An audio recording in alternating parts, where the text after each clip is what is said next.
This is the GTX 980 Ti, a card that's almost 7 years old.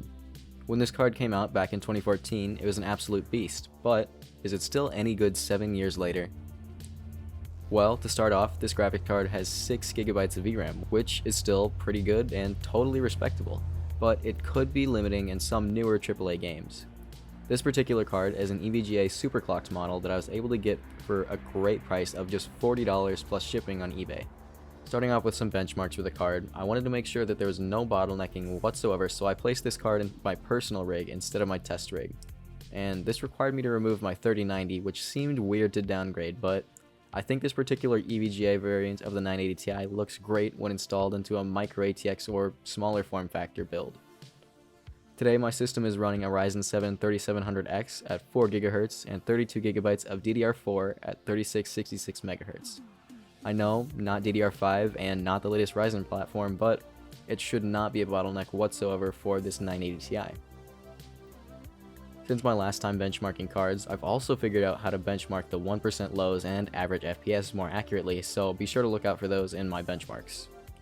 For all of the testing, I played my games at 1080p and 1440p, and it was tested on high settings or something that was equivalent to the highest settings possible. But not all of them are the same in terms of settings percent-wise, so I will be including those specific graphical settings in each benchmark. The first game I tested was Overwatch 2 at 1440p, ultra settings, and though these are kind of high settings, that is a pretty old game, so it runs pretty well on the hardware. And at 1440p ultra settings, we get an average of 107 FPS. This is more than playable, it's pretty good, and you could even play competitively, and you'd get a lot more frames if you just drop the settings down. But overall, very playable at 1440p ultra settings. Keeping the same graphic settings, but dropping the resolution down to 1080p. Again, we're getting 152 frames per second average, which is almost 50 frames more than at 1440p, which is a really surprising improvement in performance.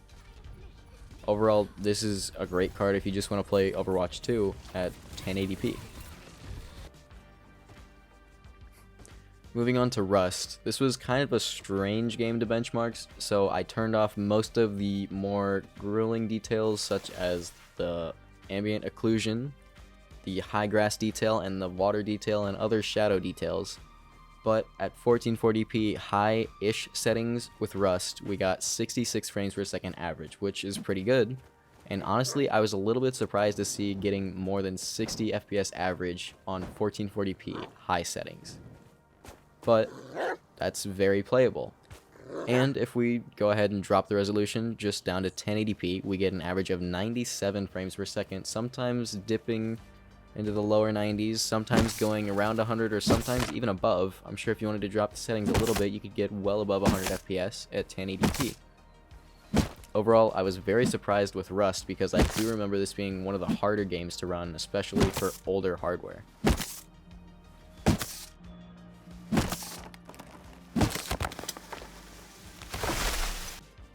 Moving into a more modern game, Shadow of the Tomb Raider, at 1440p high settings, we get an average frame rate of 61 FPS, which again, I was very surprised to get an average FPS of above 60 FPS, especially in a newer AAA game, but I mean, it's not all that surprising considering this is a still decent card, even 7 years later.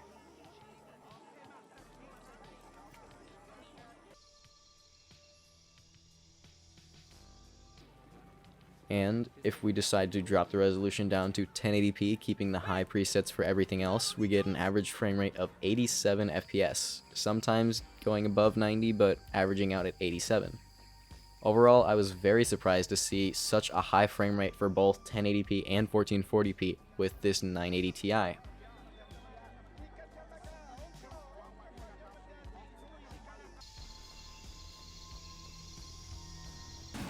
Next, moving into what is probably the oldest game on this list, and also the highest performing, at 1440p very high settings with Rainbow Six Siege, we get an average frame rate of 158, which is honestly surprising because this is very good and you could play competitively at this frame rate, and it would be a great card to put in a budget system if you just wanted to play a game like Rainbow Six Siege. And it only gets better because when we drop the resolution from 1440p down to 1080p, we get 218 frames per second average, which is extremely high, especially for an older card like the 980 Ti. And I assume that if you drop the graphics settings lower than very high, you'd probably get above 240 frames per second, maybe even 300, but don't quote me on that. Moving into a somewhat more intensive game, well, actually the most intensive game on this list, Control. At 1440p high settings, Control gave us an average frame rate of 46, which is not great, but it's still playable, and honestly, you don't need all these high graphic settings, and if you're willing to drop the resolution down to 1080p, which is still playable, still enjoyable, you get an average FPS of 71, which is much more playable and consistent, and it stays above 60 FPS most of the time, which is honestly pretty surprising once again for an older card like this. Next, moving into GTA 5, a game that's been around pretty much forever.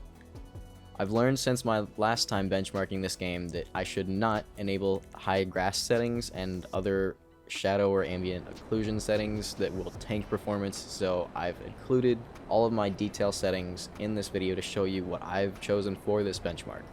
But with Grand Theft Auto 5 at 1440p high settings, we get an average FPS of 116, which is very good and honestly very playable.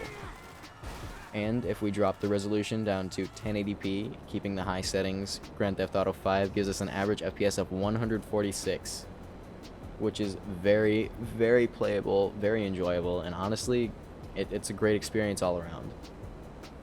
The game still looks great even at 1080p and mostly high settings with some of the grass settings turned down. You won't really notice this, but it's going to help performance out a lot. And honestly, it's a great experience all around.